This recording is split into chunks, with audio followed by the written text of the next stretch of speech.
Hi, welcome to another episode of the CTO to CTO podcast. In this episode of the Challenge Accepted series, Piotr speaks to Harini Janakiraman, the head of technology and associate partner at Antler. Antler is a global early-stage venture capital firm that builds and invests in the defining technology companies of tomorrow. Harini tells us all about her experience at Antler and their data-driven decision process for finding and investing in early-stage startup founders. They work with big data to find the top 1% of potential founders and also provide support, network access, and resources and coaching. Harini also shares some tips on how to find the right technical founder and how to minimize investment risk at the early stages. Tune in. Today, my guest is Harini Janakiraman, Global Head of Technology and Associate Partner at Antler Early Stage VC. Her professional journey started in Austin, Texas. Then she moved to New York to work at BlackRock, building the investment data platform. Maybe the story so far would be interesting enough, but it didn't end up here. Now Harini lives in Sydney, leading the technology at Antler. And I'm super excited to ask her about the firm, how it works, how they harness data to help their portfolio companies to find the product market fit. Hi, Harini. Thank you for accepting my invitation. Thank you. Excited to be here and love to talk to you about all the things that you mentioned. Awesome. So let's start with the beginnings of your career. How it all started? Yeah, so I'm totally from an engineering background. So I did my master's in UT Austin, and then that's where my career started. I did a bunch of things in Austin, was teaching assistant for algorithms, was in Intel for like a software engineer. But then I moved to New York to join BlackRock. In case you don't know, BlackRock is the largest asset management firm in the world. And there I kind of got into an exciting role where I was in different teams across different parts of the organization for the first 2 years in various software engineering, distributed computing type of roles. And they have like a really exciting platform there that makes a data-driven investment platform across various asset classes. So that's where I was for about 10 years of my career, growing up in that career ladder to be VP of data engineering, building out the data engineering infrastructure for BlackRock across New York and Asia Pacific. So that's kind of my kind of career defining role, I would say, where I learned a lot. And with that role, I kind of moved to Asia Pacific lead for data engineering in Sydney, where I kind of continued on building the team here in Sydney, Singapore, and India. And that's kind of when I jumped on board and joined Antler, because I've always been building startups in the side as a side hustle and things like that. And that each kind of translated into helping early stage founders and also work with early stage founders here. That's amazing experience. Before we get more into the Antler, your current endeavor, I'm wondering about this, about your role at BlackRock. I mean, data-driven investing sounds for some sounds like rocket science, for some sounds like magic. Can you tell us more about how it works and what was your role, like how you built this platform? At BlackRock, we had a really interesting platform where they use a lot of open source technologies to derive a lot of data sources from either, let's say, Bloomberg, Morningstar, and Reuters and other data sources. But essentially, it goes into an ETL type of fashion with either real-time or streaming data. So we use things like Spark, Apache Storm, and Kafka for queuing and other things. So essentially that that's kind of drives into various apps. So Aladdin is a platform which has various apps embedded in it, things like risk assessment, simulation, and portfolio management, public trading, using broker order placement systems and things like that. And all this data kind of feeds into that. So the data engineering team essentially is like the central core that feeds data into different applications. And those applications are used by individual teams, whether it's portfolio managers, risk assessment teams, or like actual trading teams. So they kind of use these applications to execute on those trades. Wow, that sounds very interesting by different reasons. I mean, First is scalability. You mentioned tools like Kafka and others, so super exciting. So did it work, or does it work like you are gathering signals from all different sources in regards to different models for different assets categories? I mean, probably there's different model for stock, different model for real estate, different model for materials, right? Is working like this way?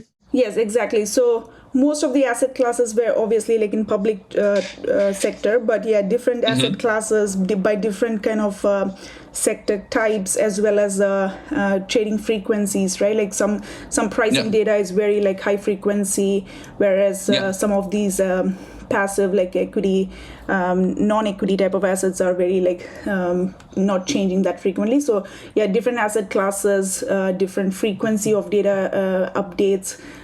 Those kind of data sets are pretty interesting. And given that BlackRock actually has around, I think now it just keeps increasing. It's like 7.5 trillion USD under assets under management. So you can imagine like the scale of these platforms. The scale is really massive.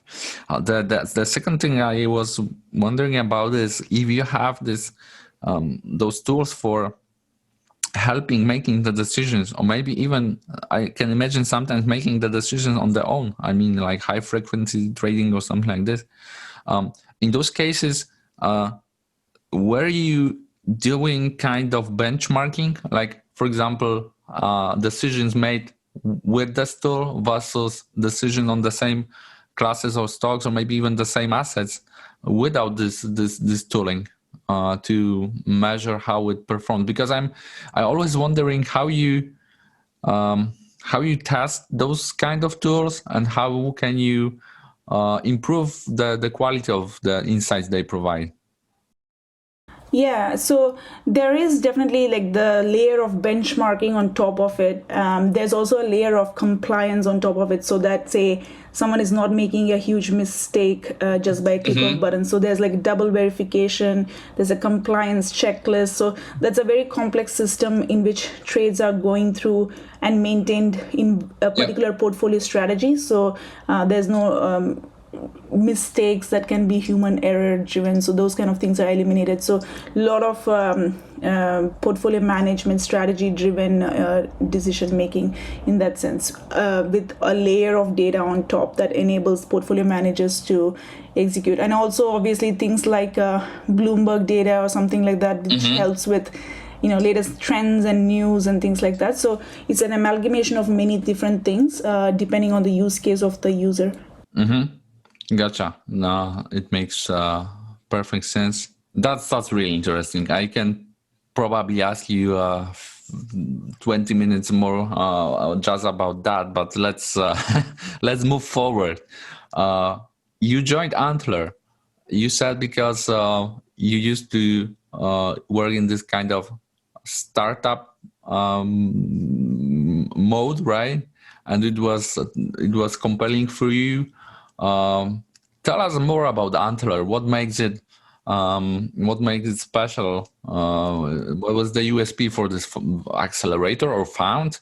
So the reason I joined Antler is somewhat very interesting, because say in BlackRock, even though it's a large organization, they were operating in somewhat like a startup mode where individual smaller teams were having autonomy to execute and like move fast and things like that. And we're also like, as all engineers do, building things on the side, experimenting and so on. So that kind of really made me want to jump from a large organization to startup space. And I felt Antler is like the perfect place because as a venture capital firm, it is actually enabling a lot of exceptional founders at that very early stage, where we have different ways we invest in portfolio companies at Antler. So main channel for our deal flow is founders who want to build companies but either don't have specific co-founders who are complementary skills to them.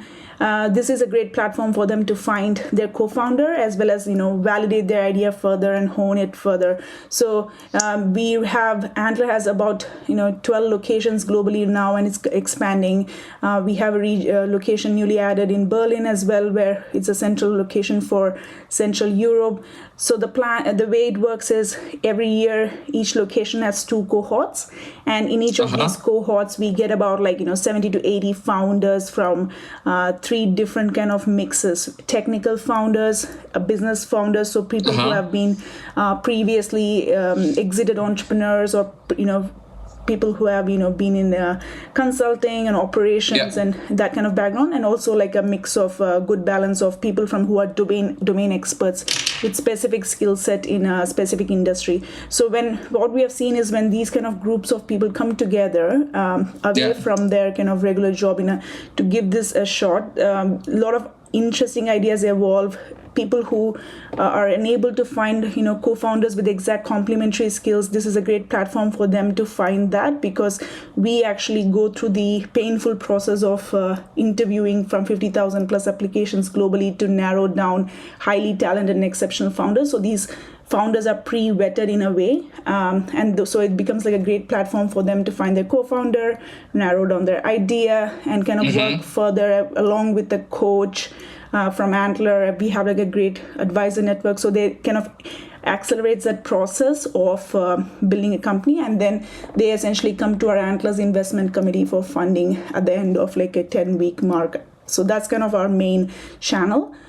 But we also take founders in and who are already existing as a team and want to come to Antler for funding directly as well, like a typical accelerator would. So we have 2 ways in which founders can come to Antler for fundraising. That's super interesting. So what I understood is that it's kind of the best deal flow, the strongest one is kind of bootcamp program, accelerating program. So something like YC maybe, but you are approaching them on, as I understood, on the far earlier stage than for example YC. Yeah, right? Exactly. So a little bit earlier stage than YC, because actually some of our companies do end up in YC itself afterwards. So our hypothesis is that we coming in earlier, which is like at a founders finding co-founder stage, but at the same time we are helping them with tons of resources to enable them to not waste a lot of time in doing it themselves kind of approach, but like providing with all types of resources to help them enable execute faster. Gotcha. And you also said that basically that 2 cohorts of the founders joining the Antler are those with technical skills and then some guys with business vision. My question was, what pattern you see more often? Like folks joining with you with a great idea, you assess this idea very high, you score it very high, and then help them find the technical co-founders, because it's very often the case that guys with business vision fail to find the tech founders, and this is where Antler can help probably a lot. Or maybe it's rather than you are having those folks that love to do something and you inspire them with some ideas you find very high potential. Which one is more successful maybe? It's been really a mix of different things. So we have seen founders who either come in with a specific idea. Like, for example, we have had scenarios where, they were domain experts or PhDs. Like we have someone who had an IP in computer vision and really wanted to commercialize that, wanted to find someone who has that business acumen to take it to the market and grow it in the right kind of audience. And that's kind of a pairing that has really worked well. We also have scenarios where people come into the cohort, have a specific problem that they want to solve, that they have been thinking about for a while, but not necessarily know exactly how to execute on, or like what is the right way to solve that. They kind of brainstorm, do a lot of design sprints, hackathon style, quick sprints early in the cohort, where they are able to then figure out what's the best way. They do a ton of validation and market research, and then come up with an idea on how best to solve that problem. We have also had scenarios where people are coming in with, because say they specifically worked on an industry, like, some industry like construction or insurance, and they've actually, while they're working there, they've identified something and they're really frustrated and that's not being solved yet. And they actually come to the Antler program to solve that specifically. So we have seen various types of ways ideas emerge. And what's interesting is that because we invest in a wide range of industries and sectors, tech startups across a range of things, we are not focused on a specific thing, right? So we have seen like tons of interesting startups emerge over time. Gotcha. That's super interesting. And sounds like a perfect place to incubate and grow new projects. So next question would be something you probably can answer based on both experience and data you process on your daily basis. The question is how to find the right technical founder. Right, yeah. That's a very good question, and it's something we constantly see. So we always encourage people to have, obviously the right people to be solving the right problem. What does it mean? What does it mean, the right people solving the right problem? Like, I can understand the right problem, but the right people passionate about this problem? Or? Yeah, passionate about the problem, but at the same time have some experience that kind of translates into this. So for example, a technical founder who has been building a lot of, say, front-end apps and like consumer-facing products, can pretty much fit into any B2C type of business, or even like a SaaS company, right? Like it doesn't have to be they're not industry focused in a way, but they can actually have a wide variety of experiences.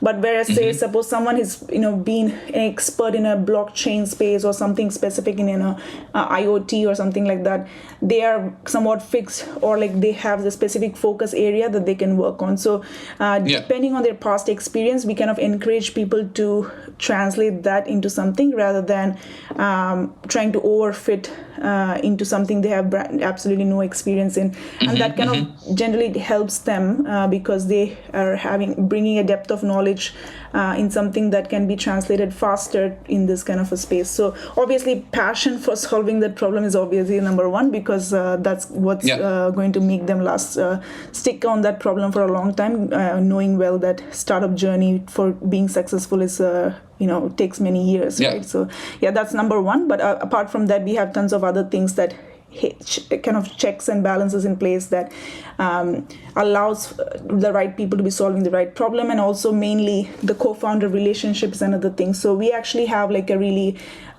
interesting questionnaire that we share with the founders who take it and kind of ask all those difficult questions up front, so that they are kind of well balanced and know the right vision, and if they're aligning right ahead of time, rather than going through this and then figuring out things are not working out. So we kind of try to provide as much framework and systems in place so that they're well placed to find the right co-founders. Gotcha.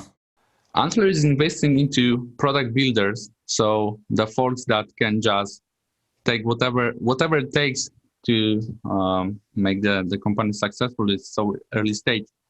When you need to specialize and build your team if you're building startup. Yeah, so in that kind of very early stage, in the pre-seed kind of rounds, there's probably like 2 founders or 3 founders, and the founding team is pretty much doing everything themselves. And we kind of say, hire at the right time, right? So you don't want to just hire for the sake of it. Just make sure you're kind of going after the right problem, right validation, and you kind of start building the early versions of the product yourself, so that you can, we don't encourage people to, go to dev shops and build the product out, because you never know. You're continuously almost experimenting at this stage and iterating and learning. So we encourage the founding team to do that. And then once they kind of start seeing that traction, is when they kind of start hiring more team to kind of support that business in a way. So forming teams comes in possibly at like in the next rounds when they're fundraising and so on. But at the early stage when they're just building the product themselves, only if they kind of really need that support, they kind of start hiring at that point. Gotcha. That makes perfect sense, to be agile and open to the testing. Exactly. Yeah. Yeah. So investing at such an early stage, for me, it sounds like super risky business. To be perfectly honest, I think that most of the companies are failing. It's normal startup thing, right? It's nothing very special.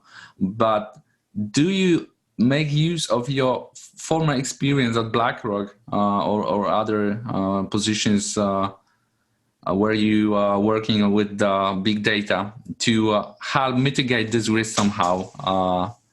And if so, how it works? I mean, definitely investing in early stage startups is risky. There's no doubt about that. But we try to do different things in our kind of Antler strategy as a way to de-risk this and enable that as much as possible. So there are a couple of ways we do that. So unlike a typical VC, you possibly meets the founders for a couple of meetings and makes that decision. We actually work with the founders for an extended period of time over like 10 weeks. Gotcha. And each this bootcamp. Yeah, exactly. So we wouldn't call it bootcamp because actually founders are actually working there full time and they're giving it their 100%. Each of these teams are assigned a coach who works really closely with them. We bring in advisors who are experts of that specific problem that they are solving as well to give them directed, focused advice. So this way we actually getting feedback from the coaches, from external advisors. Mostly these teams also meet with other VCs in the ecosystem. So we kind of get different viewpoints on what they are building ahead of that investment committee. And a lot of these investment committee also has experts sitting on our panel. So say, for example, in New York or like Sydney or like other places, essentially the investment committee comprises of the local partners as well as venture capitalists from the ecosystem as well as some experts, right? So we kind of have an in-depth due diligence process that kind of helps in de-risking.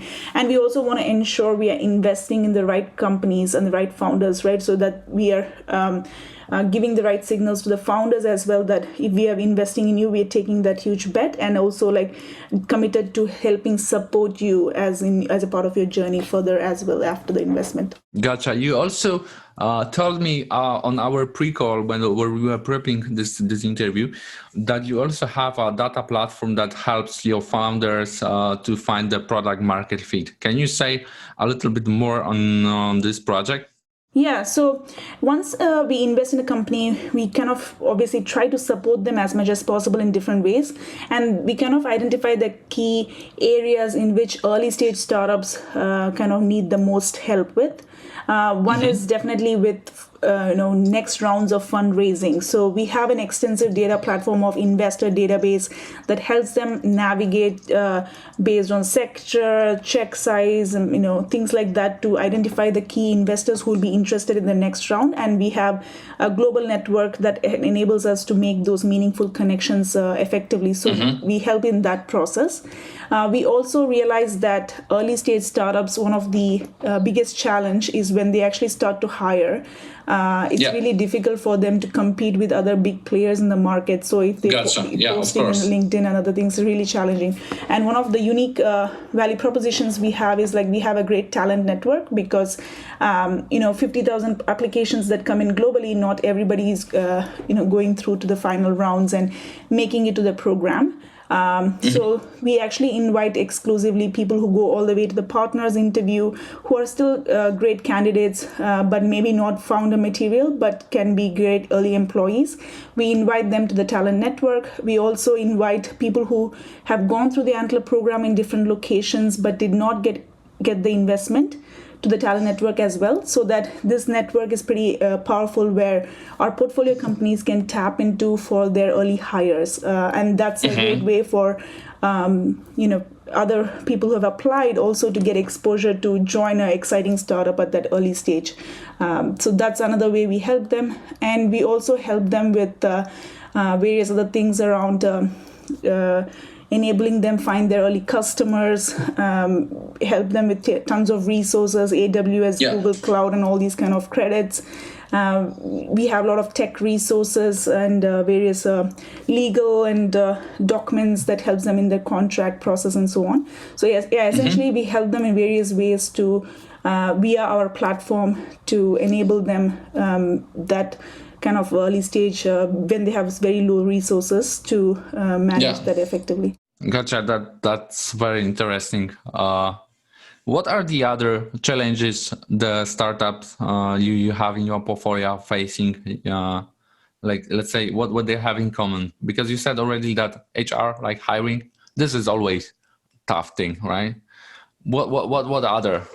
They differ a lot, right, from problem to problem and area they work in. So probably that they have a lot of challenges regarding the business they operate in. But I guess you can probably distill some common things you see across all of those. Yeah, so what we are seeing, at least from technical point of view, like most of these products typically end up having a similar pattern of products being built.